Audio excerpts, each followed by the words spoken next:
సకల సమస్యల పరిష్కారాలయం శ్రీ కంచి కామాక్షి అమ్మవారి జ్యోతిష్యాలయం. స్త్రీ పురుషులకు ఎటువంటి సమస్యలకైనా 100% పరిష్కారం చూపబడును. ఫోన్ ద్వారానే జ్యోతిష్యం చెప్పబడును. ప్రేమ సమస్యలు, పెళ్లి సమస్యలు, సంతానం, శత్రు సమస్యలు, పిల్లలు పెద్దల మాట వినకపోవడం, భార్యాభర్తల సమస్యలు, విడాకులు, ధన సమస్య. మీ జీవితంలో ప్రతి ఒక్క సమస్యకు గురువు గారి దగ్గర పరిష్కారం కలదు. రియల్ ఎస్టేట్, కోర్టు సమస్యలు, రాజకీయం, సినీ రంగం, విదేశీ యానం, విద్య, ఉద్యోగం, వ్యాపారం, చెడు ప్రయోగాలకు నివారణ చేయబడును. ఈ గురువు గారి దగ్గర ఎంతో మంది లబ్ధి పొంది ఉన్నారు. ఒక్కసారి ప్రయత్నించండి. గురూజీ గణపతి రాజు. Phone number 9963985895. ఈ రోజున కుంభరాశి జాతకుల జీవితంలో జరగబోయేది ఇదే. మీ ఇంట్లో ఘోరం జరగబోతుంది. ఒక గొడవతో మొదలు అవుతుంది. పరిస్థితులు మారబోతున్నాయి. ఏం జరగబోతుందో తెలియాలంటే వీడియో పూర్తిగా చూడాల్సిందే. వీడియో నచ్చితే తప్పకుండా ఒక చిన్న లైక్ అయితే చేసి మమ్మల్ని సపోర్ట్ చేయండి.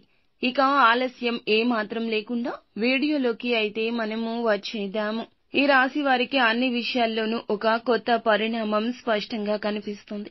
ముఖ్యంగా ఇంట్లో ఘోరం అంటే ఇది తాత్కాలిక గందరగోళం కాదు, ఒక పెద్ద పరిణామానికి సంకేతం. ఇంటికి సంబంధించిన విషయాల్లో ఈ రోజున కాస్త విరుద్ధ పరిణామాలు ఎదురు కావచ్చు. ఉదయం నుంచి సాయంత్రం వరకు కొత్త సమస్యలు వినిపించవచ్చు. ఈ సమయంలో ఈ సమస్యలు వస్తూనే ఉంటాయి. ధైర్యంగా ఉండండి. ఇంటికి సంబంధించి ధనం ఖర్చు కావడము, ఎలక్ట్రికల్ సమస్యలు, ఇలా కొంచెంగా ధనపరంగా మానసిక అశాంతి కలగొచ్చు. కొంతకాలంగా వాయిదా పడిన ఇంటి మరమ్మతులు ఈ రోజు ప్రారంభమవుతాయి. కొందరికి ఇంట్లో కొత్తగా ఆవాసం మారడం, అద్దె ఇల్లు మార్చడం, గృహ ప్రవేశం, గృహ నిర్మాణ పునః ప్రారంభం, ఇలాంటి అంశాలు కూడా ఉండొచ్చు. ఇవి ఎలా ఉన్నా ఘోరమైతే తప్పదు. ఇంటి సభ్యులందరినీ ఇది ఏకతాటికి తెస్తుంది. ఈ సమయంలో కొందరు బంధువులు మీ ఇంటికి అకస్మాత్తుగా రాకపోకలు చేయొచ్చు. ఊహించని అతిథులు రావచ్చు. పాత బంధాలతో తగాదాలు జరగొచ్చు. మీ ఇంట్లో పాత బంధువులతో ఇబ్బందులు కూడా కలగొచ్చు.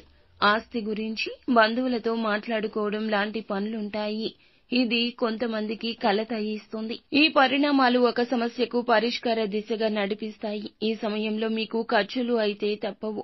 చిన్న చిన్న రిపేర్లు, కొత్త వస్తువులు కొనడము, ఇంటికి సంబంధించి డాక్యుమెంట్లు జాగ్రత్త పెట్టుకోవాల్సి రావచ్చు. ఈ సమయంలో ఖర్చులు అయితే ఒక్కసారిగా పెరుగుతాయి. కానీ ఆ ఖర్చు తర్వాత సంతృప్తి కలుగుతుంది. అదనపు ఆదాయం వచ్చే సూచన ఉంటుంది. మీ ఇంట్లో ఉన్న కొన్ని పాత వస్తువులు సమస్యకు కారణమవుతాయి. పాత వస్తువులు బయటకు తీయాలి. వాస్తు శాస్త్రానికి విరుద్ధంగా ఉంచిన వస్తువులు లేదా మీరు ఏదైనా చిన్న చిన్న సమస్యలకు దారి తీసేటటువంటి ఏదైనా ఆలోచనలను కూడా మీ మనస్సు నుండి బయటకు తీసేయండి. ఇంటి మధ్య గదిలో గణపతిని పూజించి ఇంట్లో 4 మూలల్లో గోమయం కలిపిన నీటితో శుద్ధి చేయాలి. ఇది మీ ఇబ్బంది తగ్గిస్తుంది. ఈ రాశి వారికి ఈ సమయంలో ప్రధాన సమస్య ఆందోళన. సమస్య తేలికే అయినా కూడా మనసులో భారం పెరుగుతుంది. అందుకే ఈ సమయంలో ఏం చేసినా కూడా పెద్దల సూచనతో చేయాలి. తల్లి, పెద్దల యొక్క ఆశీర్వాదం తీసుకోండి. ఇంట్లో పెద్దవారి అనుమతి లేకుండా మీరు ఎటువంటి వయస్సు నిమిత్తం ఉన్నా కూడా ఏ నిర్ణయం తీసుకోవద్దు. కుటుంబ సభ్యులతో కలిసి వ్యవహరించండి. ఈ ఘోరం జరగకుండా ఉండడానికి ఈ రోజున మీరు సాయశక్తులా ప్రయత్నించండి. ఖర్చులు అదుపులో ఉంచుకోండి. ఇంటి తూర్పు గది లేదా పొరుగు గదిలో సత్యనారాయణ వ్రతం చేయడం మంచిది. అమ్మవారికి దీపారాధన చేయండి. ఎరుపు రంగు పుష్పాలతో అమ్మవారిని పూజించండి. ఈ రోజు పాత పరిచయాలు, పాత బంధాలు మళ్లీ గుర్తుకు వచ్చే అవకాశం ఉంటుంది. ఆస్తి, డాక్యుమెంట్లు, ఇల్లుకు సంబంధించి లీగల్ సమస్యలు కూడా ఎదురు కావచ్చు. వాదనలు ఈ రోజు కుటుంబ సభ్యులతో జరగొచ్చు. సహనంగా ఉండండి. ఇంటి పెద్దల మాట వినండి లేదా కొంచెంగా వినే ప్రయత్నమైనా చేయండి.